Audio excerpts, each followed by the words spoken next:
All right, good evening, everybody. Welcome to Racers News Network Live. I am stepping away because everybody knows what today is for me. But Pete, Rob, they're going to be interviewing our guest, who in my screen is directly below me. Of course, I'm talking about the one and only Megan MYER. She is our guest this evening, and the boys have the con. And gentlemen, Chris, enjoy. Megan, if you have to put the smackdown on them, feel free. I will. Thank you. Chris, we hope you feel better and we'll try and make you proud tonight, bud. You got it, boss. All right. Welcome to Racers News Network, everybody. I am not Chris Barnes, and that guy is not Pete Senka. We're going to do a little bit of role reversal tonight, like we did a couple of weeks ago. Yeah. I will sit here and look as pretty as I possibly can, and Rob will ask some questions. I'll interject whenever I think I have something intelligent to say. And hopefully Megan won't be embarrassed to be on the show when this is all said and done. As Chris already told you, our special guest, Megan Myers, and our co-host is Robert Keister. And Rob, take it away, my friend. Well, thanks, Megan, for coming on board and doing the interview with us tonight. So I guess to start things off, for those, it's the first time you've been on Racers News Network. Take us a little bit through of how your racing career started. Yeah, so really started from day one. So I grew up watching my dad race, and he started back in the 70s with his older brother, my Uncle Joe.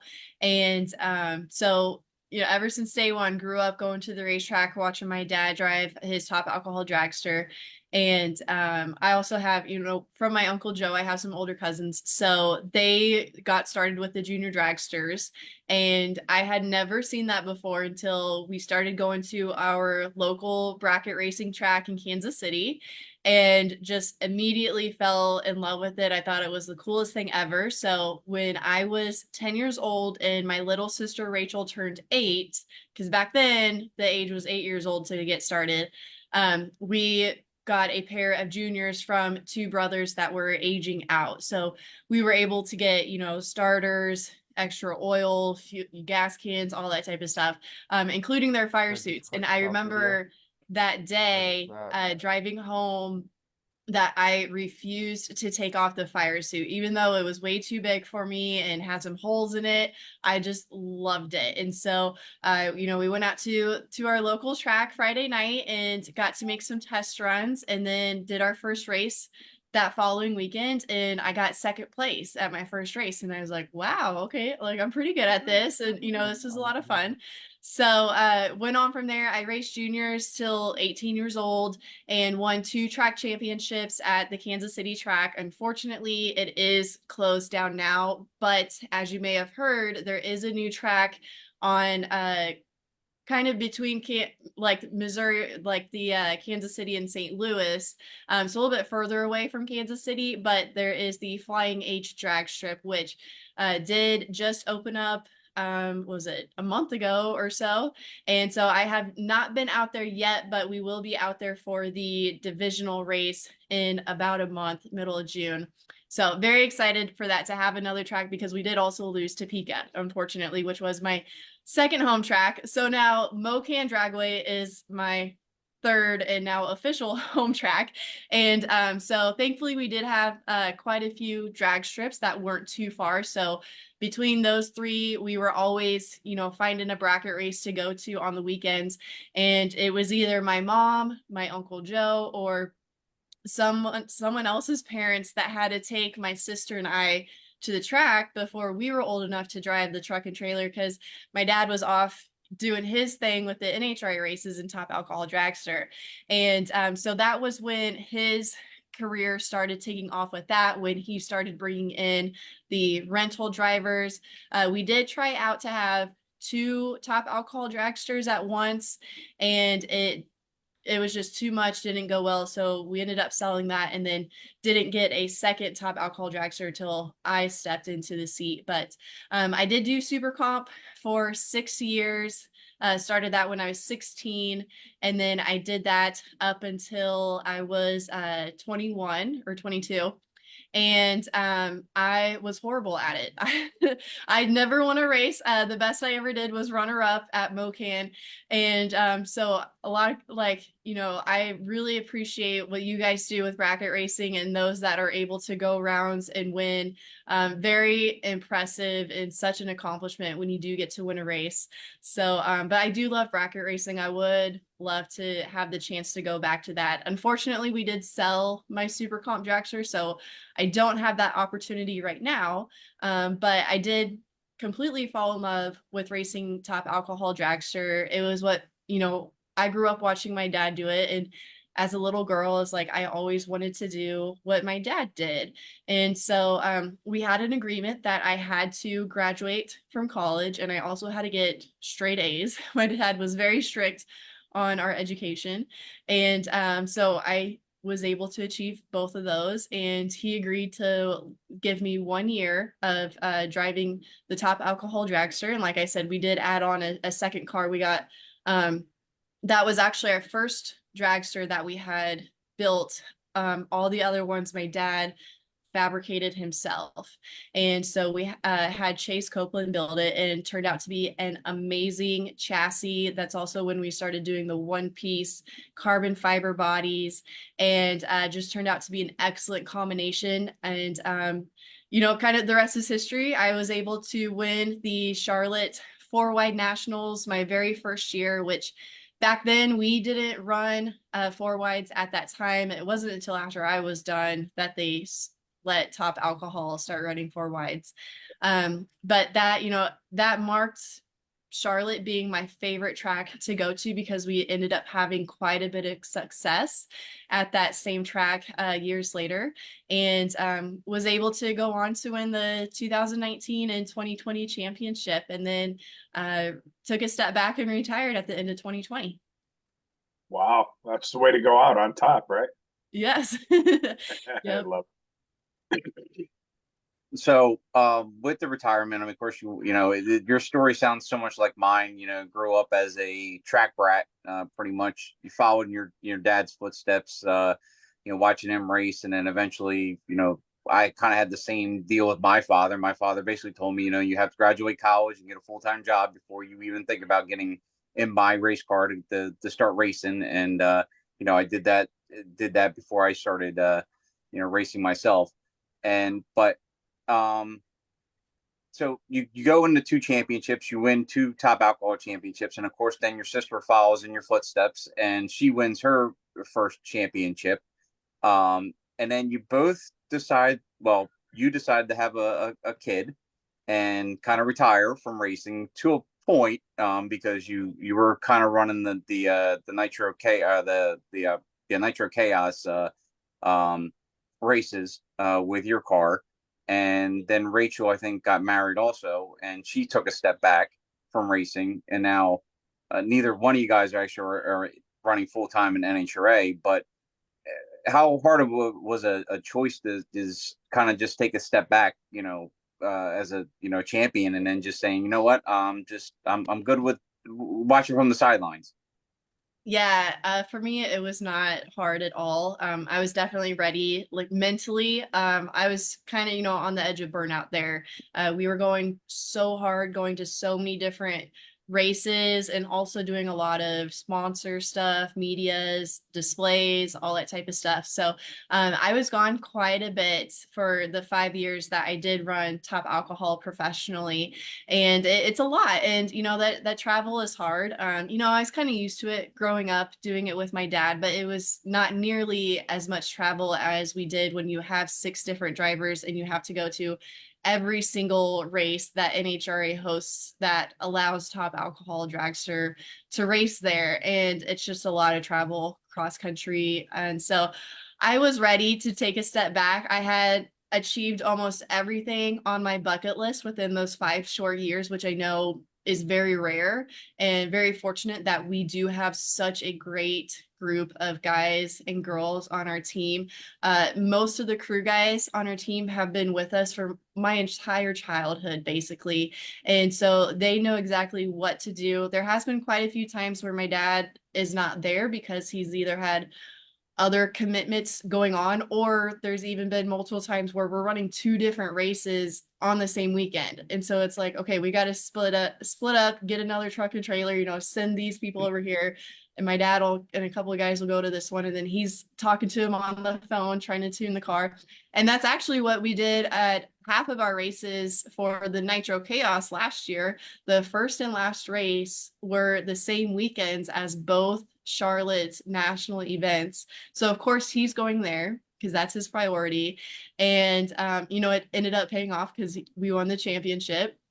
But it was funny because at the chaos races, it was me, my little sister Rachel, our mom, and then half the time my husband would go, and then like we would just have 1 or 2 other guys that we could find come with us. And we had a different truck and trailer for each different race. Like it was very scrappy, but we made it work. And I remember it's so funny. The very last race we went to is in Lufkin, Texas, which I had never been there before, but it was in September, and it was so incredibly hot and humid. It was in like southern Texas, and there was absolutely zero cell service at that track. And my sister and I are like trying to find, you know, the highest point or wherever we could close to the tower to get cell signal to be able to call Put an dad arm and up. be Yeah. like, yeah, we're like, hey, okay, this is the conditions. Stand You on know, one foot. Yeah. yeah, like how are we supposed to tune this car?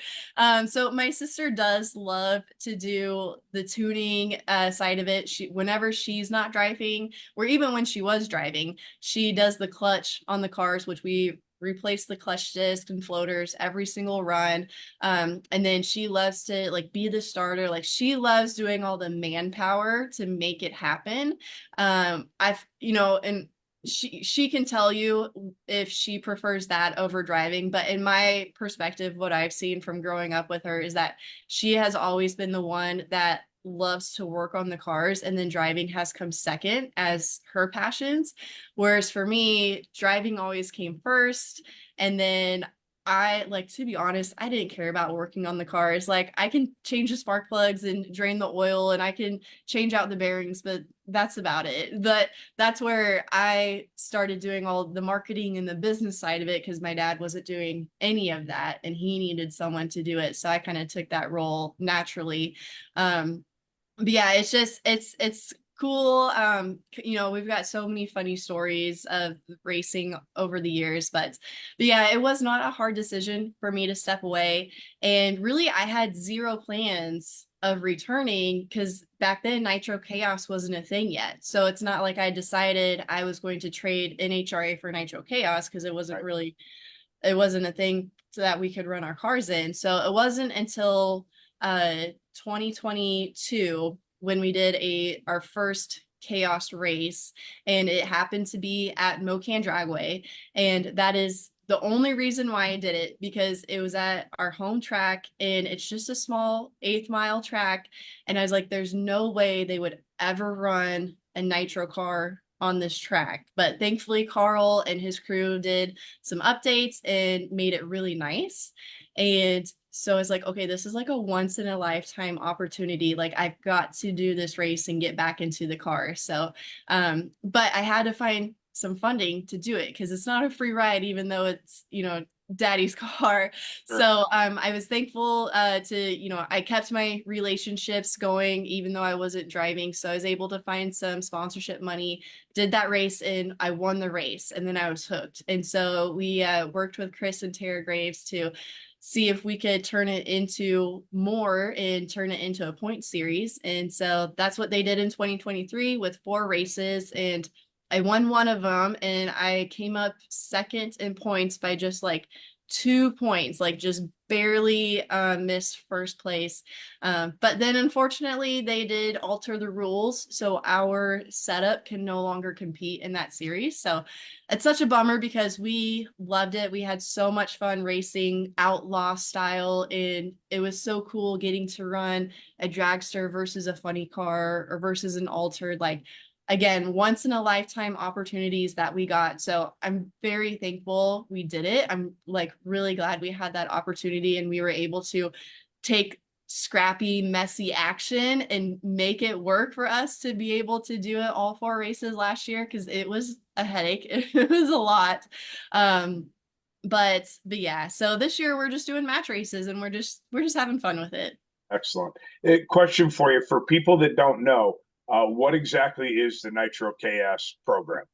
Yes. So Nitro Chaos is actually a sister series of the Funny Car Chaos.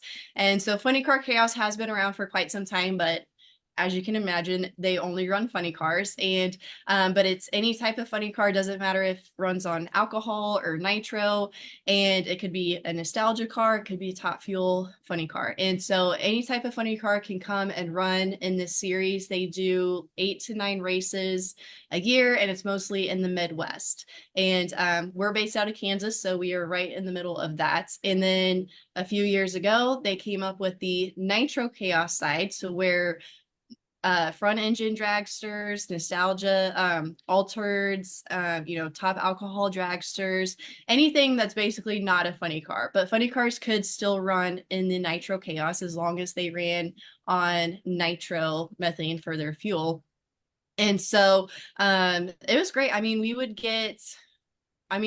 have a full field of, what you would consider an NHRA, like 16 cars Right. or more. There would be plenty of cars there at chaos races. And we're starting to see NHRA is kind of struggling with that. So I'm sure it might influence NHRA to make some changes with their rules to get more car count, which we have seen with them allowing the injected nitro funny cars, which my dad did build one, but he has no desire to run it in NHRA yet. It sounds to me like you might be working on that a little bit. We are, yes. Well, Yeah, that was. just I was going sorry, to Rob. about the injected nitro funny car that I know Julie drove a few races or so, if that was, because you haven't seen them hit yet, except for I think Mick Steele has a injected nitro funny car that he's took a while what it was, but he's actually got it down into about the 560s, 550s or so with it where it was, and that's where the next question was, what is the plan for that injected nitro funny car for the future, or is it just like Randy's hands are so tied between doing everything else that it's like, yeah, when I get to it, I get to it. Yeah, it's funny because we always say that Randy MYER has no hobbies. Like, he literally only cares about race cars and drag racing. And so last year he did have a business in the tow truck industry, which my uncle Joe also did have a business in the tow truck industry. But my uncle unfortunately did get killed on the job towing a car. And so we are very passionate about that as well, and trying to spread awareness for safe driving. So last year my dad sold the business, and we're like, okay, now that you are retired, like, what are you gonna do? And he's like, well, I'm just gonna race more. And my mom's like, no, I want to go on vacation and travel. Like, we've never got to do this because we've always been racing. And so the funny car is his hobby. He did it as just he wanted something more of a challenge, not saying that the top alcohol dragster is easy. But he's just been doing it for 30 years. So he wanted to, mix it up a little bit. And honestly, I had no idea he was getting the funny car. This is actually a second one, until the first one showed up in our shop. He bought it from a team out of Canada. And it was this whole ordeal to get it across the border because it was right around COVID time. And it like shows up in the shop, and I'm like, what is this doing here? Like, we know nothing about blowers or funny cars or short wheelbases, anything like that. So he did part that one out and sold that chassis because I think it was too narrow to fit one of our blocks in it. So he did have to get rid of that one, and then got one that was a little bit wider and nicer and newer. And so last year we did a couple races with it in the Funny Car Chaos and Nitro Chaos races because it does qualify for both. But unfortunately, we were at Eddyville, Iowa for their Memorial Weekend race, and in qualifying it broke one of the rods, and so that motor that's in that car, it's the same block, but you know, the other parts and pieces are more custom made. And so we didn't have any extra rods to replace it. So it has been sitting ever since then. And this year there is no plan to bring it out. We do have just a full schedule with the NHRA races. So really it's just going to keep sitting until there is some opening in the schedule. I know we have a couple drivers that want to run it, and my sister is at the top of that list. She's like, that thing is wild. I want to take a ride in it. Whereas I'm like, no, thank you. So yeah, so I don't know. It's just still on hold right now. We don't know when we'll have it back out. But the way how he does have it set up technically doesn't qualify to run it in NHRA. So that's where he's still working with the tech department to, you know, see if they could alter the rules to where maybe we could do that in the future. Very cool.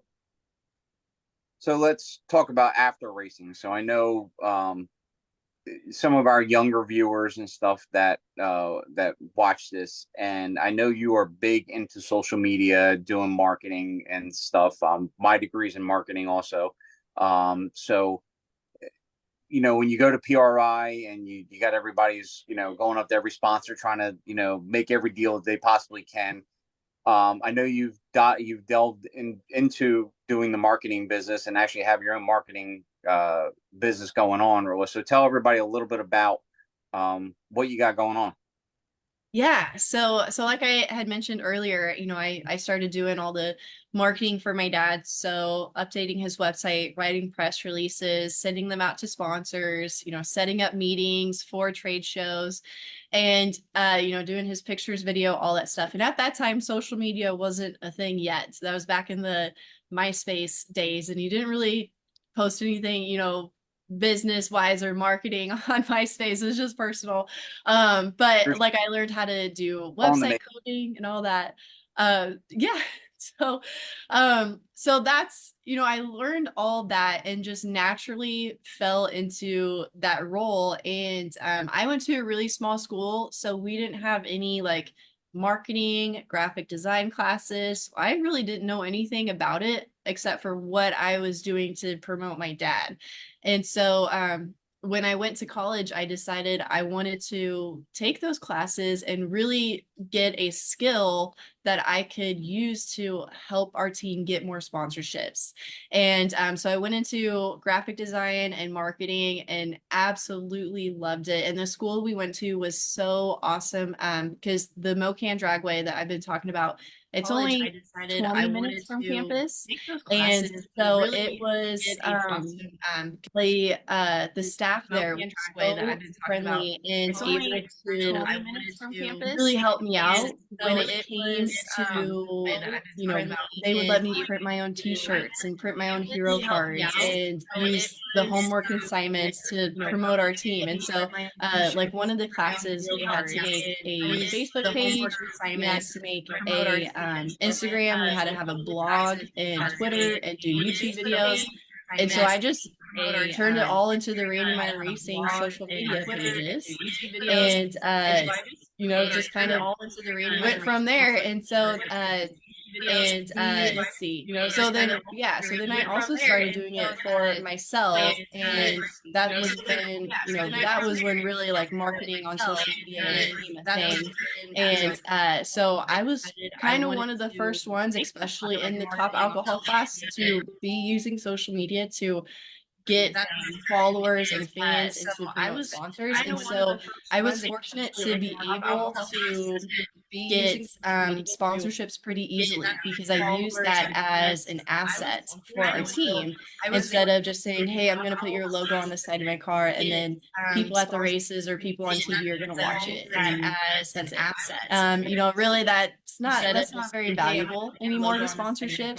And so thankfully I do have a really good you know, really that advisor that used to work at a really well-known company in the drag racing industry that did the other side where he was the one that would accept sponsorships. And so he was able to give me some really good advice of what companies are looking for when it comes to sponsorships and when it comes to creating decks and proposals and all that type of stuff. So thankfully I have had some people help me along the way. And with that, I also was just doing like graphic design work for other racers. So whether it was a logo, a website, I just want to, I want to cut you off for 1 second because we're getting some reverb.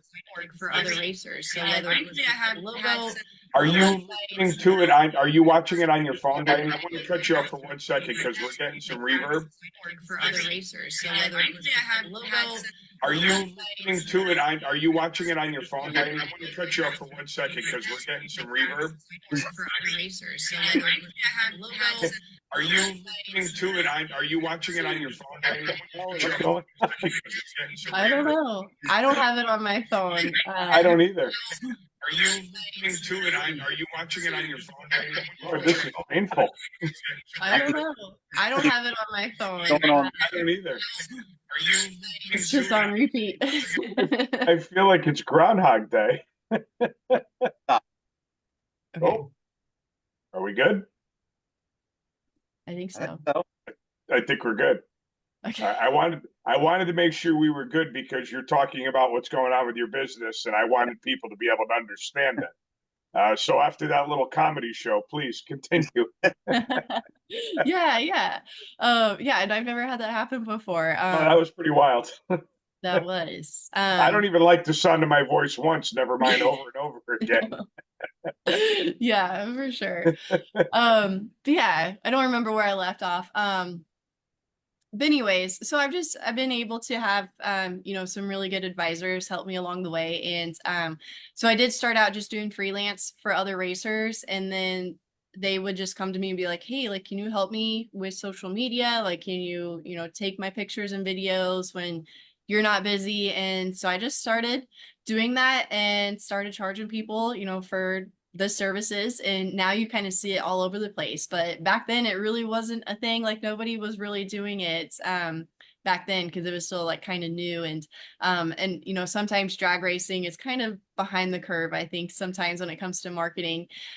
So yeah, so I just, whenever I did stop driving, and it's like, okay, I need to figure out income wise, because I was at that time, when my parents still had the tow truck business, I was working there full time when I stopped driving, but it wasn't, as fulfilling. I was just doing accounting and bookkeeping work, all the boring stuff.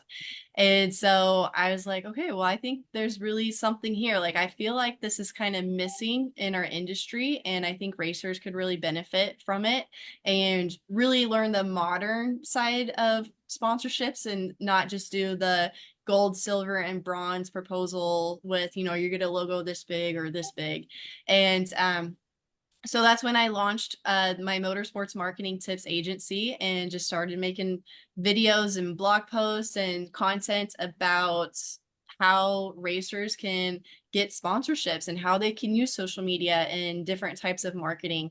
And so that is now my passion project. I do that full time. I'm a work from home mom full time, and it is stressful having a toddler running around while you're trying to work, but make it do. And thankfully I do have some girls on the team that are also racers as well that work for me, and together we've been able to help so many racers inside drag racing, but also outside of drag racing as well. And so that is my my vision for the future, is to keep growing our agency and really be able to help as many racers as we can. Awesome. So if someone wanted to get a hold of you to help them with their program, how would they go about that? Yeah, so really Instagram would be the best place to reach me. And my personal Instagram is meganmyer.racing. We do have motorsports marketing tips on Instagram as well as Facebook. And if any of the racers would like any of our free content, it is on YouTube. Also on our website, we have tons of blog articles on motorsportsmarketingtips.com. And then we also have a couple of free resources and downloads. Our most popular one is it's called the Roadmap to Sponsorship Decks, and we've had over 500 downloads for that one. And it's basically a 10-step checklist of how to make a sponsorship deck. And I just love doing this types of content. I feel like there's endless content that we can talk about there when it comes to marketing and sponsorships. But we are currently in the middle of a rebranding, and I'm very excited to debut the new look. It's going to be very modern and sleek and colorful. And so that will come out in about a month. And so I would love if all the racers could come check us out then, and, especially give me some feedback, make sure that it is visually appealing to the racers out there. But we will definitely be coming out with some new products. So we will have templates of how to make proposals and resumes and different types of sponsorship reports. Those templates are awesome because it's just plug and play. Everything is on Canva, which is where it's a free website that you can edit documents, and all you have to do is just drag in your pictures and paste in your text, and Wow. that's all you got to do. So so I'm very excited for that. Well, we would love if you would take the time to put some links and stuff on the RNN page. And also when the new site drops, please send a link to that too, because Yes. the millions and millions of people that watch this show would love to be able to get in touch with you.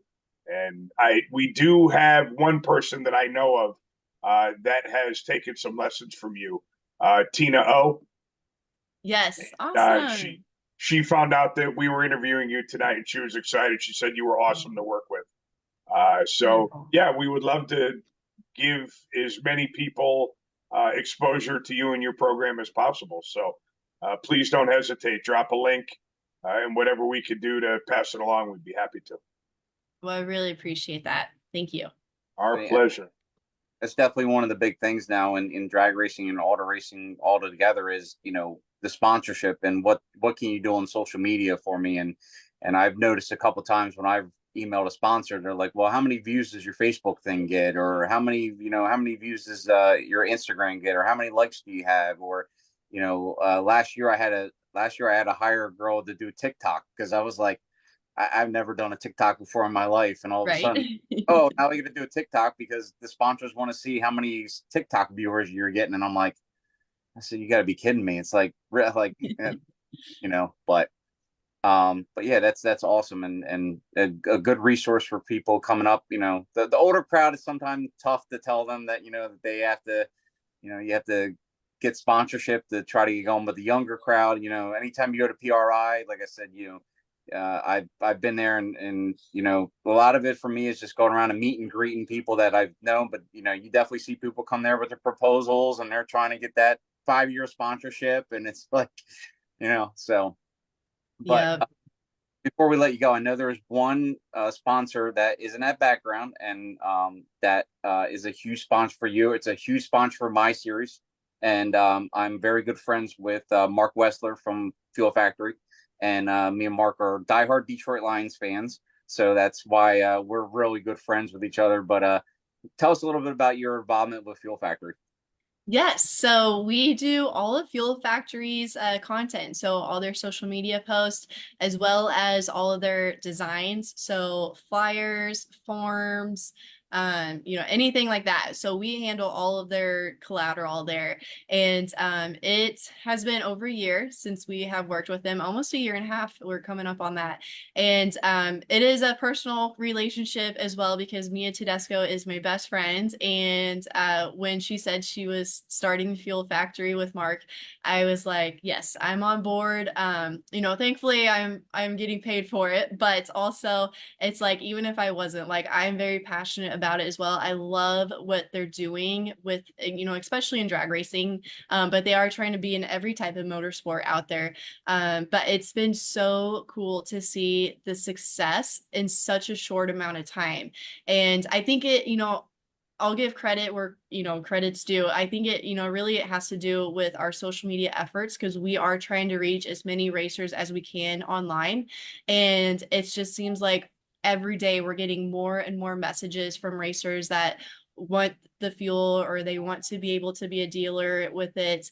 And, you know, it's just so cool because you have the big names out there, but they don't have that personal touch that Fuel Factory and the Tedescos and Mark and all the guys there do.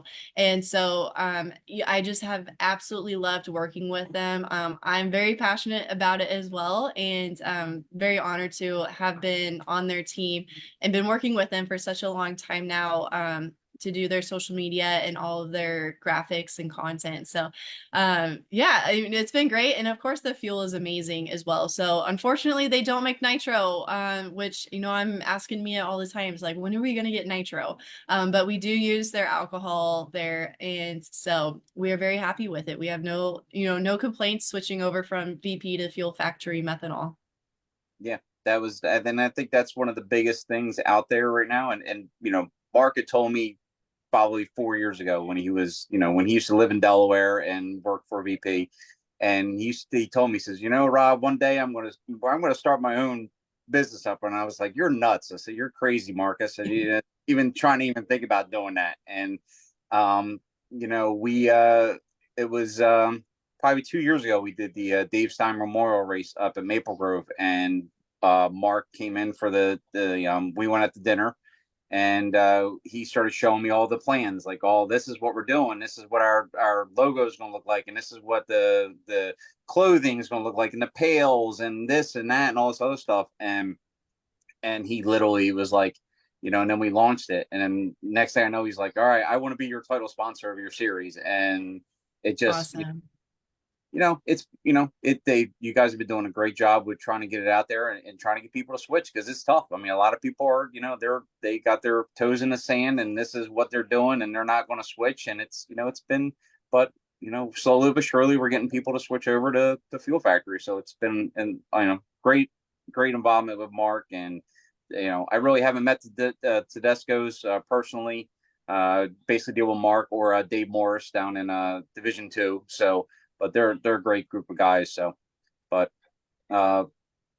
if you want to go over, I guess I know your racing schedule, of course, is not, you know, non-existent, but if you want to go over, like, who are the drivers right this year for Randy MYER Racing, I guess you'd say, because Yeah. it seems like every time I turn around, there's a different guy in the dragster. Oh man. Yeah, man, Randy's phone just blows up all the time for people wanting to get their license or make a pass. And so for me, my schedule is very slim this year. Like I said, we're just doing match races, and the first one is this weekend. And I will be going up against my teammate Denny Jensen, who is based out of Arkansas, and she is still a rookie. She did get her license with us, and she did do the Topeka regional race last year for her very first race. But she hasn't been in the car since then. So this is, you know, going to benefit her to get some seat time. But she is the replacement driver for Rachel, because normally I would be racing against Rachel, because that is our agreement with Gunk for our sponsorship there, is to have races where it's Megan versus Rachel, because it's very dramatic and we're very competitive. But she is pregnant and she is due in a month, so obviously she can't drive. So we do have Denny taking her spot for this first event, and very excited for it because it is at Mocan Dragway. And so this will be our third year getting to run the top alcohol dragsters there. And so we're very excited for that. But for the entire team, we have so many drivers. So our main drivers this year is Julie Natus and then Hunter Green, who have been our primary drivers for the last 2 years. This year is Julie Natus and then Hunter Green, who have been our primary drivers for the last 2 years. This year is Julie Natus and then Hunter Green. Oh, it's on repeat again. Primary drivers for the last 2 years. Hold on. I think I know what to do. Yeah. All right. Okay, I'll keep going. So Julie and Hunter are our primary drivers, and then we have Scott Dean, who is a top dragster Division 5 champion. He is on his second year with us and doing quite a few races this year.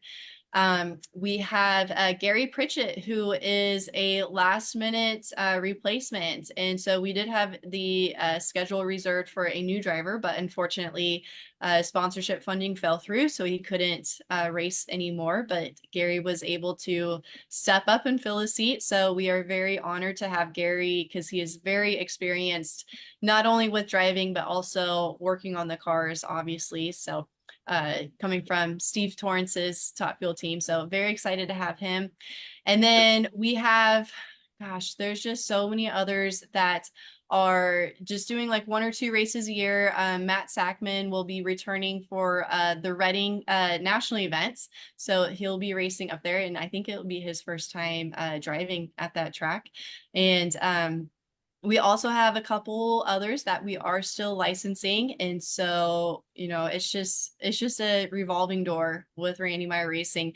But that's how business works. It is a profitable business for us. And so that is the goal, is just to keep doing that. And whether they want to stay on for a full season, or like Julie, she's on year number 8 with us.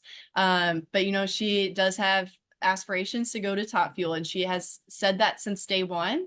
And she is making some strides there. So she has said that this year will be her final year racing with us, and for her to be able to take that next step forward. So we've had so many drivers on our team that have moved up to Top Fuel dragster, like Justin Ashley, Alan Bradshaw, Bill Linton has drove for us, and the list just goes on and on and on. It's been, I don't know, 10 years that we've been really doing this, rental car driver training program. And like I said, it is a profitable business for us. So we will keep doing it. It's just, if we win a championship along the way, that's awesome too. That's very cool. I something that I wanted to comment on back when we started was you talking about how you came up through the junior dragster ranks. And for me, this is a double-edged sword, because watching them is like, the only thing more boring than watching junior dragsters is watching Super Street, which is what I race. But it is so critical to the development of the sport. And like when you were talking about how you came up through the junior ranks, one of the first things I think about is like Rob and his series, how within the last couple of years, he started having juniors race at his races. And it really is critical. And the more series and the more tracks and more promoters that jump on this bandwagon and get these kids involved, I mean, it's the future, Megan MYER of the sport. Clearly, you've left your mark from when you started till now, and obviously beyond. And junior dragsters have a lot to do with that. So I really hope that people understand how important that class is, and continue to promote it, because old dogs like me, we come, we go, whatever, but we have to really cater to the youth, because a lot of the youth turn into people like you that are amazing advocates for the sport.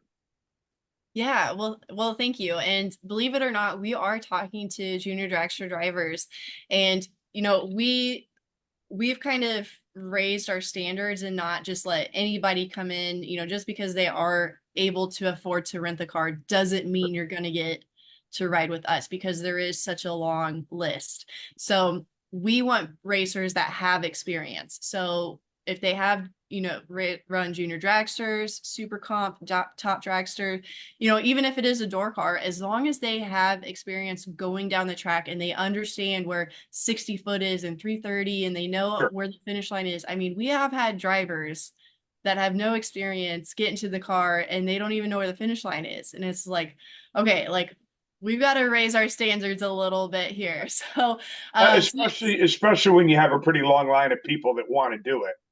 yeah. It would be nice to see someone get a little bit of experience before they jump into something like that. Yes, yeah.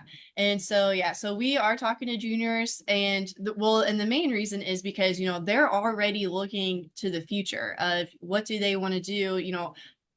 nine times out of 10, they want to be a top fuel driver. But to get there, you've got to go through the different ranks and you've got to come through top alcohol dragster before you can go to top fuel. I mean, Sure. you don't have to, but you should. And Smart. so we are one of those opportunities. And so we love it because then we can tell them exactly what they need to do to be a good fit for our team. And that's, being able to rent a super comp dragster or get some experience in top dragster. Not every driver has to own the car. Obviously we are, advocates for just renting cars. And I think there are more and more people out there with, just bracket racing cars that are letting people come in and rent them to drive. So we are telling them, hey, this is how many years or how many runs you need to make in a super comp car. This is how fast we want you to go before you even sit in our cockpit. So, yeah. And I absolutely loved racing junior dragsters. Like every day, I wish I could go back and do that. It was so much fun. And our son is almost 3 and everybody's asking me, are you getting him a junior dragster? And I'm sure we will. But again, I don't want to force it on him. I want Right. him to choose what he wants to do.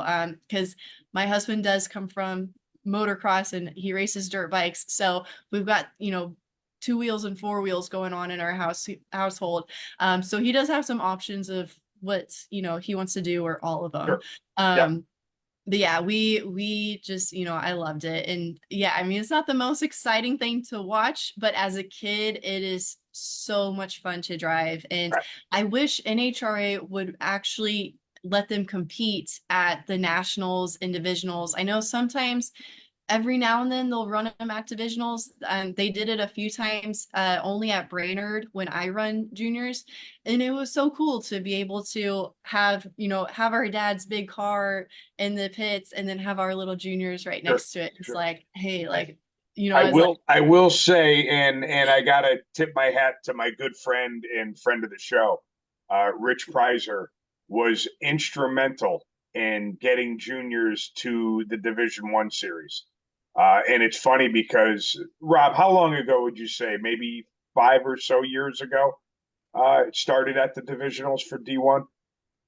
It's probably been longer than that. It's probably been Longer than that.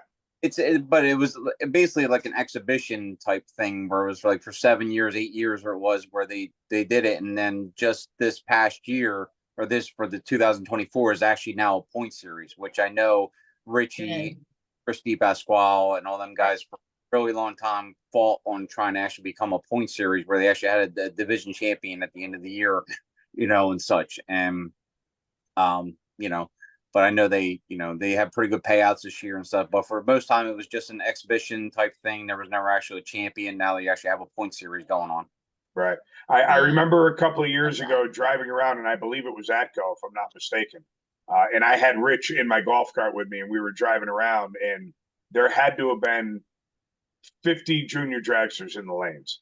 And I remember pulling up kind of close to the back of him and just nudging him on the arm and saying, look. And he looked and he's like, what? I said, you are responsible for this. Look at all these kids that are getting ready to go down the track at a divisional race. You helped do this.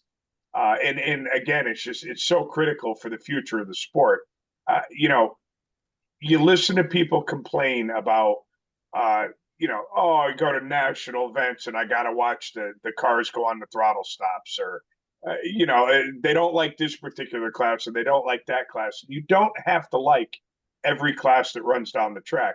That's the beauty of drag racing, right? Is that you're bound to like a couple of the 10 plus classes that are at the track on any given day. So you don't have to love watching junior dragsters, but if you love the sport, you have to love what it's doing for the sport.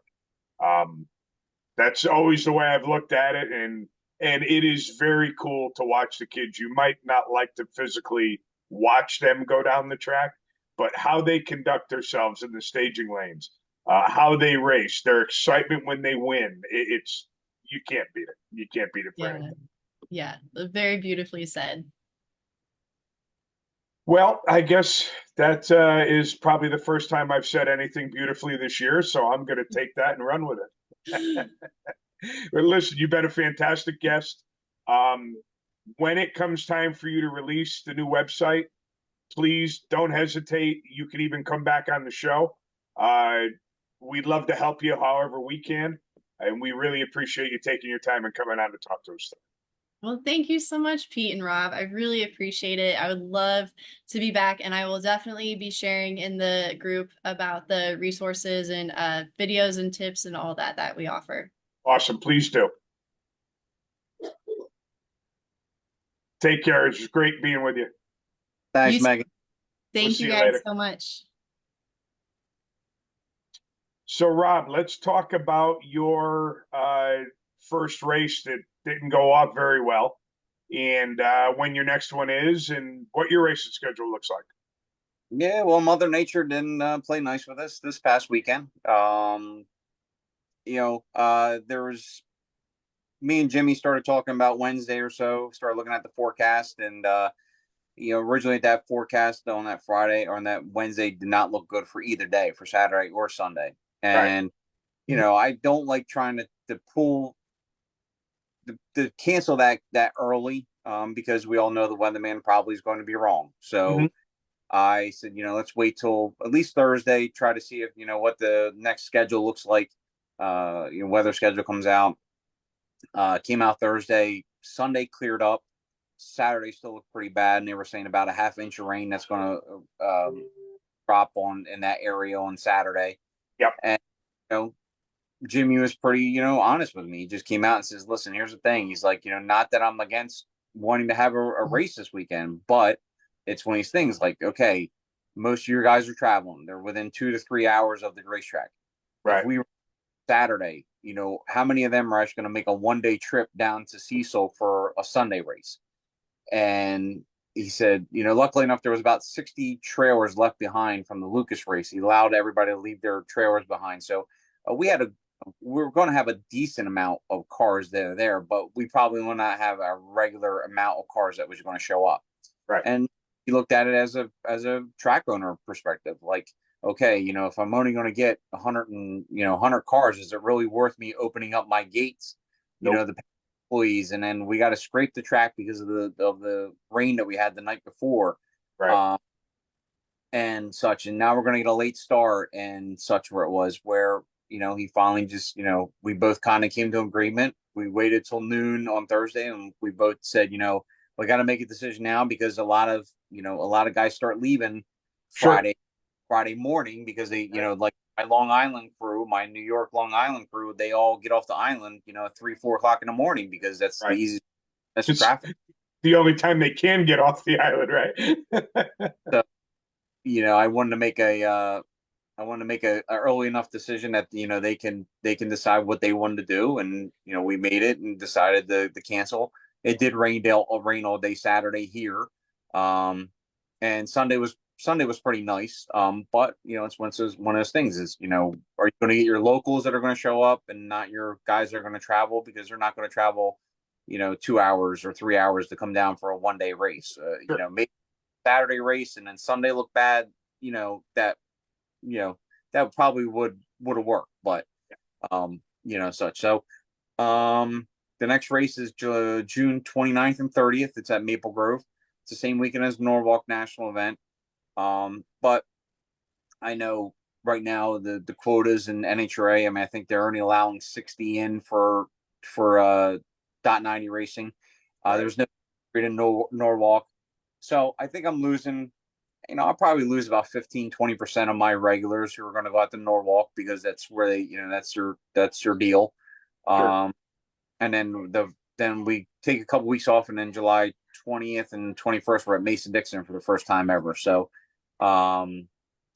my racing schedule was right now is Maple Grove, of course, this weekend for the Lucas Oil race. Yep. And then we'll see what happens. Right now I'm entered for Virginia for the national event. Unfortunately, if I go some rounds at Maple Grove, I might look more into chasing the division rather than doing the national events, because I'm definitely not going to be a world champion anytime, or top 10, because I just don't do a lot of traveling as much anymore. Yeah, right. We may jump out of Virginia, maybe go to Lebanon Valley, for the division race there. And for Al Owens and Frank Volpe, who's probably listening, I have raced at Lebanon Valley before. I have been there before as a crew chief on a top dragster. So they both can shut their mouth, because when I mentioned a couple weeks ago that I might go to Lebanon Valley, Al and Frank both text me making sure I was feeling okay. Yeah, right. Well, I, for one, will be there and would love to see you come on up. So, the class really super gas doesn't get a lot of cars up there, so it might be, worth it. And, I know they put a lot of work into Lebanon Valley over the winter time with the, new paving and stuff. So, be nice to try it out. I mean, like I said, I haven't been there in 11 years as a crew chief on a top drag. And the last time I raced there, I think was 2008, 2007. Yep. If you remember, it was the year, unfortunately, this is how I remember Lebanon Valley. It was the year that the Super Street car crashed and had all glass windows, and the glass got stuck in the track, and they basically had to scrape the whole entire track to get the glass out of the yeah, that was the last time I went to Lebanon Valley and racing it. So right. Well, I'll tell you what, if it's only been 3 or 4 years since you've been to Lebanon Valley, you'd be surprised at the changes. But seeing as how it's been that long, it's going to look like a totally different track to you. So I'm looking forward to getting up there. I raced up there a couple times last year, and I'm looking forward to going back. My son has already been up there a couple of times, and I'm looking forward to go back just to check out the stuff that they've done. But it's kind of cool. I got on my news feeds today, and I saw 3 tracks doing upgrades to the facility.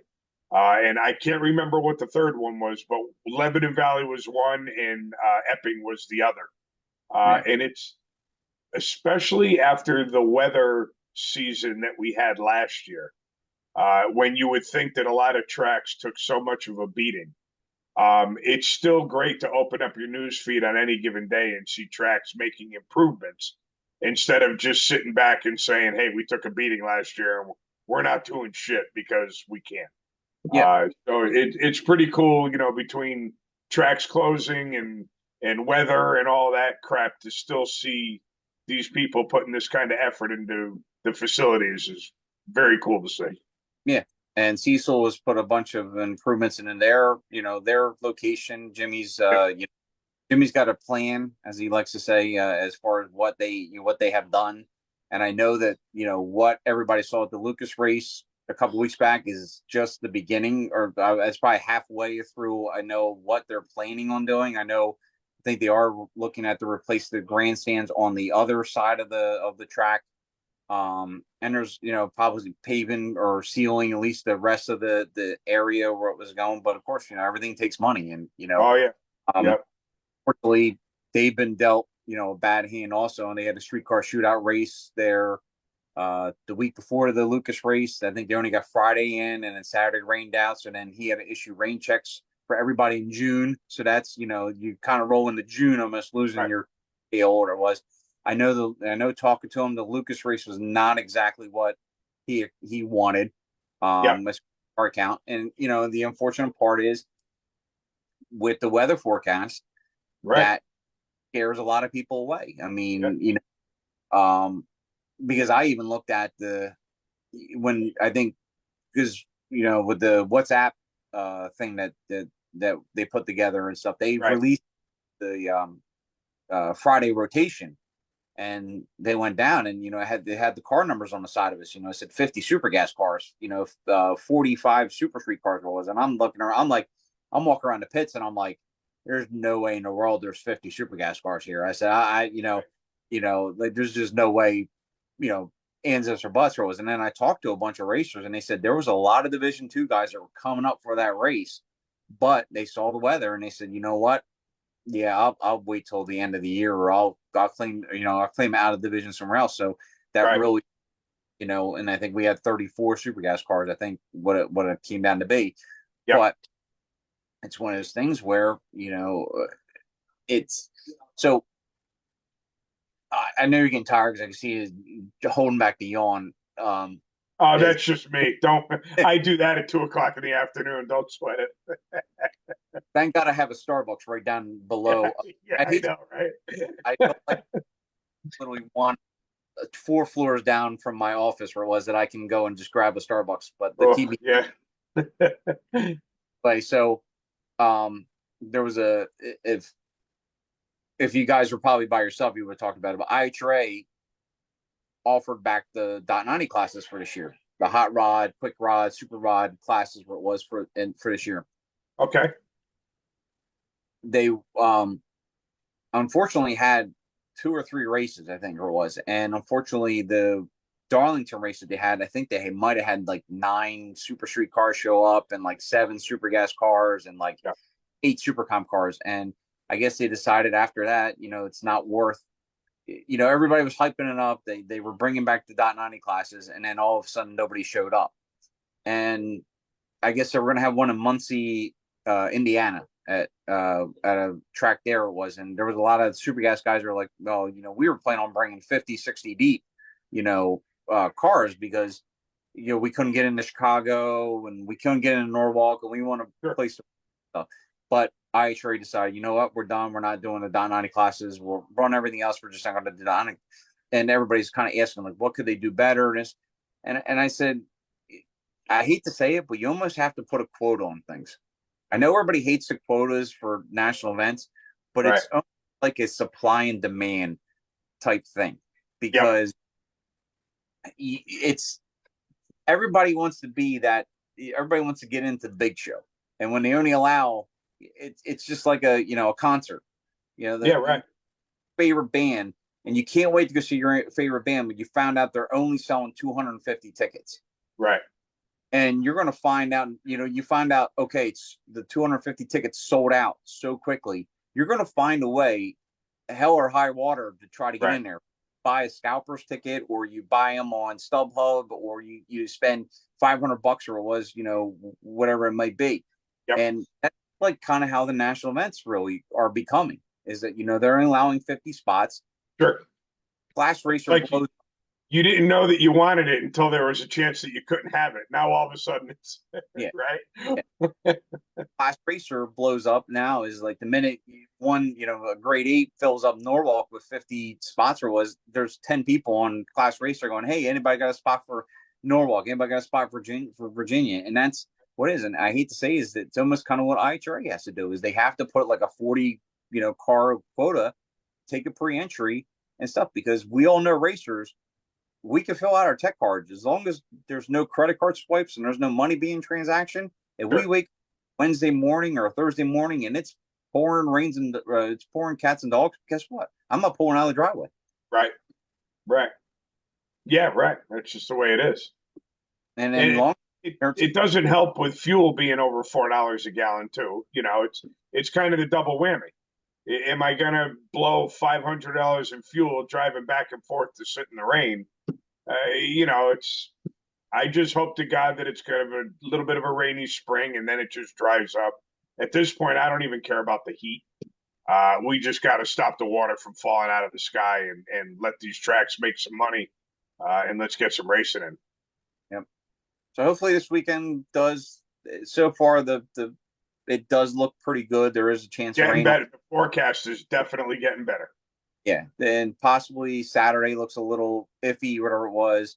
And the good part about this race always being on Memorial Day weekend is you got Monday as a banker. Sure. Because most everybody has off Memorial Day, whereas Cecil County, they went to Monday. Yep. People like me, fortunately, I had meetings all, like, everybody's like, why don't you just not go to the meetings? I'm like, no, I had meetings. I had like 4 meetings I had to go to that day that I had pushed off on to have it last week, and and it was like I had to go to them. I was like, there was no ands, ifs, buts. Yeah. This whole priorities thing sucked, doesn't it? Can't wait till I retire, and then by the time I retire, it'll be probably no drag racing, or it'll be in like electric cars or flying cars somewhere. Yeah, right. Well, listen, Rob, I appreciate you coming in and helping us out tonight. Obviously, we all wish the best for Chris. Want him to feel better, and thank you for stepping up to the plate. I will not be here next week as I will be in Florida. I'm guessing Chris will be on to do some racing recap and probably just shoot the ship for a little while. Best of luck to you this weekend. Keep us posted as to how you're doing, and let's make it happen. I'm gonna try, definitely. All right, feel- my friend. A good, confident car, and I got $1,000 on the line on Friday because they pushed the Tom Stava perfect King of the Queen thing to Maple Grove from Cecil, because Tommy, I really don't feel it's right that one-time shot at Cecil to go in eliminations is not fair to try to settle it. So let's settle at Maple Grove. So Awesome. I feel like with the hot weather, I got a good dial for it, and hopefully I can put it damn close to a 90. And when you come down, I'll treat you to lobster and steak. Now we're talking. All right, my friend. Best of luck, and knock him dead. All right. See you guys. All right, buddy. We'll see you. Bye. Thanks for tuning in, everybody. We'll see you soon.